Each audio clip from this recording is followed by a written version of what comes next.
comment organiser au mieux la relation agile entre le métier et la DSI dans les grandes entreprises?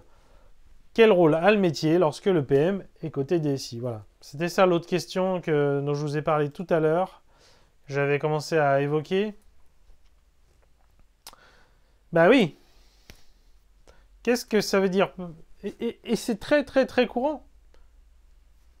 On met en place Scrum. Dans Scrum, il y a un Product Owner. Et ce Product Owner, il est côté DSI. Pourquoi? Bah, ça semblait assez naturel, on ne savait pas qui mettre, c'était un recrutement de la DSI, probablement que la DSI a même mis une des personnes qu'elle avait, donc qui a une appétence technique. En tant que DSI, on trouve sûrement que c'est une bonne idée que quand même ce Product Owner, il maîtrise la technique. Hein, on fait un produit technique quand même, hein, faut pas non plus, voilà. Et on en arrive là.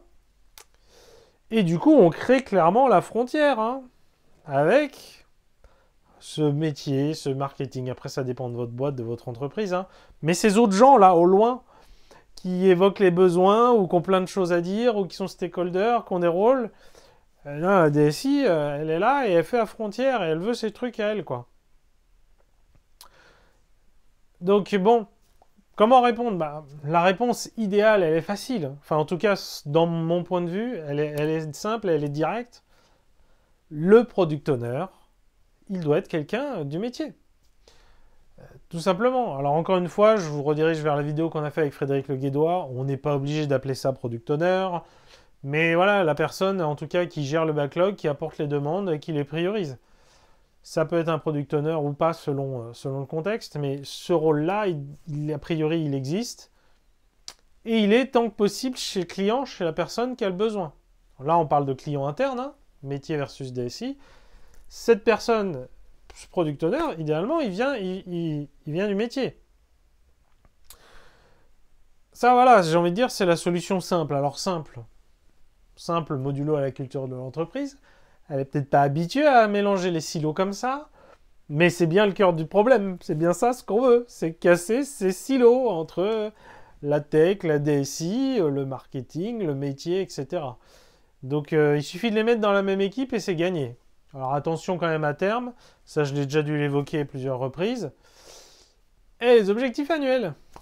Parce que si le PO qui fait l'équipe produit, l'équipe métier, il n'a pas ses primes selon les mêmes critères que les développeurs qui sont côté DSI, voilà, donc on les met dans la même équipe, il faut être conscient quand même des limites, enfin voilà, il faut que l'ambiance soit un minimum bien, sinon on peut avoir des équipes où c'est pas très beau à voir,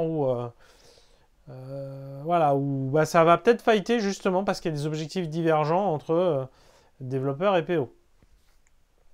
Mais voilà, j'ai envie de dire, on les a mis dans la même équipe, ils vont se débrouiller, ça va rouler.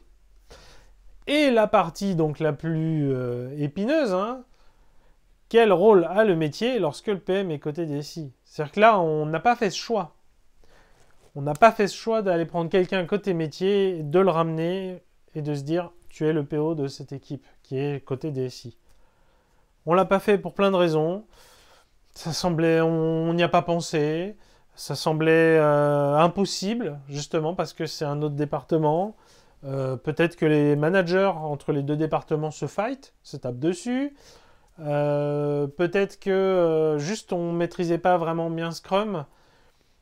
On maîtrisait pas, ou peut-être qu'on reproduit juste ce qu'on a vu ailleurs. Hein. Et voilà, et donc il nous fallait quelqu'un, et potentiellement un chef de projet technique, n'est-ce pas? Donc on a peut-être pris l'architecte pour mettre sur ce rôle de POPM. On voit bien qu'on est dans le côté technique. Et dans ce cas-là, ben, quel rôle il a J'ai du mal à répondre, dans le sens où pour moi, c'est qu'on a clairement mal structuré l'entreprise. On est dans un environnement qui va être mécaniquement un peu toxique, forcément. Donc, c'est... comment dire? C'est toxique dans le sens où tous les erreurs classiques sont faciles à reproduire. Voilà. Le POPM qui se comporte en chef de projet, qui explique aux développeurs comment ils doivent développer. Il fait des cahiers des charges, il estime lui-même, il met tout en place. Et après, il flique. Évidemment que ça, c'est pas du tout Scrum. Et en même temps, bah, Quand ce qu'on a mis en place, c'est un genre de proxy product owner qui a un pouvoir de décision, mais en même temps limité parce que le métier il est quand même important dans la boîte, qu'il est là pour écrire dans le détail ce que vont faire les devs, que historiquement il a des compétences techniques et que c'est plutôt ça qu'on a récompensé en général, ça semble juste logique qu'il se comporte en petit chef qui dit aux développeurs comment ils doivent travailler. Donc ça, c'est un risque. C'est un vrai risque et qu'on croise souvent. Donc j'ai envie de dire, même voilà, dans ce cas-là, c'est un peu compliqué. Alors ce qui peut arriver, c'est qu'on a un PO et que ce PO, il soit un vrai PO. Bah, par exemple, peut-être qu'on s'est dit, allez, on recrute un prestat. Je ne suis pas en train de faire l'apologie des prestats. Ce que je veux dire par là, c'est que on a pris quelqu'un qui a déjà de la bouteille, qui a vu ça ailleurs, qui l'a mis en place, etc. Donc ça pourrait être une embauche aussi. Hein. On a fait une embauche côté DSI. Il est là. Il maîtrise tout, il est très bon. Et là, qu'est-ce qui va se passer? Ben, ça va clasher avec le métier. Et il va être bien obligé de soit se remettre dans sa posture un peu proxy PO. Je pense que ça ne sera pas très beau à voir pour tout le monde. Mais peut-être qu'il ne fera pas l'erreur, par contre, de se positionner en chef de projet technique qui décide de tout. Ou alors, il se comporte en PO. Là, c'est avec le métier que ça va clasher, quoi. Parce que là, non mais attends, on a dit qu'il fallait faire ça, pourquoi tu décides à ma place? Non mais voilà. Et ça peut être assez douloureux. Donc voilà, quel rôle a le métier lorsque le PM est côté DSI? Moi, je le retourne dans le sens, parce que pour moi, le PM doit être côté métier.